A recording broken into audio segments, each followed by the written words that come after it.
আসসালামু আলাইকুম প্রিয় দর্শক, দেশ এবং প্রবাস থেকে যারা এই মুহূর্তে আমাদের সাথে যুক্ত রয়েছেন সবাইকে আরও একবার স্বাগত জানাচ্ছি।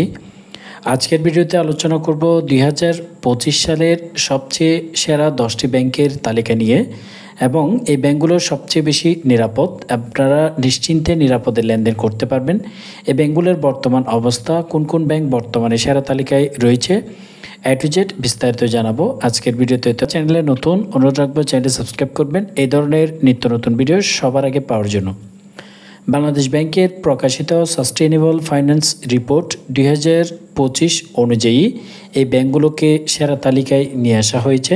বলা হয়েছে 5টি সূচকের ভিত্তিতে ব্যাংক ও আর্থিক প্রতিষ্ঠানগুলোর কার্যক্রম মূল্যায়ন করে টেকসই রেটিং রিপোর্ট করা হয়েছে। আপনারা দেখবেন বাংলাদেশ ব্যাংকের পক্ষ থেকে প্রতি বছরে ব্যাংকের জন্য একটা ক্রেডিট রেটিং রিপোর্ট প্রদান করা হয়ে থাকে।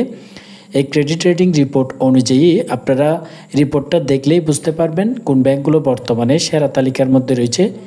এই সূচকগুলো হলো sustainable finance index, corporate social responsibility, সবুজ প্রকল্পে অর্থায়ন, কোর ব্যাংকিং, সাস্টেইনেবিলিটি ইন্ডেক্স ও ব্যাংকিং সার্ভিস কভারেজ। এইগুলোর মাধ্যমে মূলত ব্যাংকের রিপোর্টিংগুলো করা হয়ে থাকে। এই বছরের শীর্ষে অবস্থান করছে 10 ব্যাংক, ব্র্যাক ব্যাংক, এরপরে রয়েছে City Bank, Dutch Bangla Bank, Eastern Bank, Jamuna Bank, Mutual Trust Bank, NCC Bank, Prime Bank, Pubali Bank ও শাহজালাল ইসলামী ব্যাংক। এই 10টি ব্যাংক ক্রেডিট রেটিং রিপোর্ট অনুযায়ী বর্তমানে শীর্ষ অবস্থানে রয়েছে, অর্থাৎ AAA রেটিং প্রাপ্ত ব্যাংকগুলোকেই মূলত সেরা ব্যাংক হিসেবে বিবেচনা করা হয়। তাদের যে কোয়ালিটি, তাদের যে সার্ভিস এবং তাদের যে মুনাফার হার সব কিছুই বিবেচনা করেই মূলত এই ব্যাংকগুলোকে শীর্ষ অবস্থানে নিয়ে আসা হয়েছে। এর মধ্যে BRAC Bank, City Bank, Eastern Bank, Jamuna Bank ও মিউচুয়াল ট্রাস্ট ব্যাংক এবং প্রাইম ব্যাংক আগের বছরের তালিকারও শীর্ষ অবস্থানে ছিল, বর্তমানেও তারা শীর্ষ অবস্থানে রয়েছে।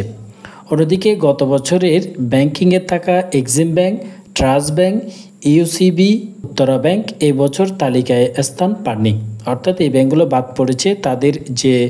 তাদের যে লেনদেন, তাদের যে মুনাফা, সেখান থেকে গত বছরের শীর্ষ অবস্থানে ছিল, কিন্তু বর্তমানে এই তালিকায় তারা পড়েনি, কারণ তারা এই বছর খারাপ করেছে। আর্থিক প্রতিষ্ঠানের মধ্যে আইডিএলসি ফাইন্যান্স ও আইপিডিসি ফাইন্যান্স টানা দ্বিতীয় বছরের মতো টেকসই আর্থিক প্রতিষ্ঠানের তালিকায় অবস্থান করছে। বাংলাদেশ ব্যাংক জানায় টেকসই রেটিংয়ের বড় অংশ জুড়ে রয়েছে কোর ব্যাংকিং, সাস্টেইনেবিলিটি ও ব্যাংকিং সার্ভিসের কাভারেজ। সম্মিলিত ওজন মোট স্কোয়ারের প্রায় 60%। ঋণের সময় বিবেচনায় নেওয়া হয় নিট খেলাফি ঋণের হার কত, এক মূলধনের অনুপাত, ঝুঁকিভিত্তিক সম্পদ কতটুকু রয়েছে, প্রভিশন সাস্টেইনেন্স কতটুকু, সিএমএসএমই ঋণ বিতরণ, বড় ঋণ পোর্টফোলিওর এক্সপোজার, শাখার সংখ্যা, এজেন্ট ব্যাংকিং কত, আউটলেট কত ও হিসাব সংখ্যা, এই সমস্ত বিষয় বিবেচনা করেই মূলত এই ব্যাংকগুলোকে শীর্ষ অবস্থানে নিয়ে আসা হয়েছে। তো এখানে যে বিষয়গুলো উল্লেখ করা হয়েছে, এই ব্যাংকগুলোতে বর্তমানে তারা এই সার্ভিসগুলো খুবই ভালো দিচ্ছে। ঋণ খেলাপি সবচেয়ে কম এই 10টি ব্যাংকে।